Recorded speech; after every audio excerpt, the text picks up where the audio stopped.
Title: Grenade, a weapon of explosive power. Meaning: today, we're discussing the word grenade.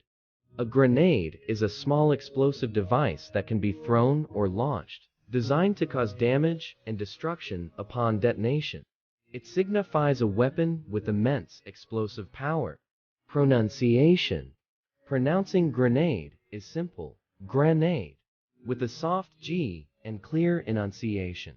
Use in a sentence.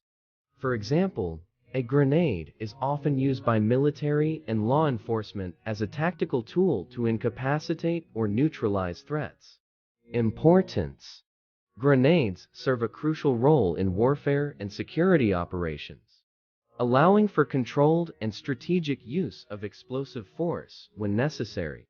Conclusion: in summary, grenade is a word that represents a powerful and destructive weapon employed in specific situations for security and defense. Thanks for joining us today on Connect to World. If you found this information helpful, please give it a thumbs up. And don't forget to subscribe for more educational and informative content. Stay tuned for our next word exploration. Until then, acknowledge the importance of responsible and controlled use of grenades in protecting our safety and security.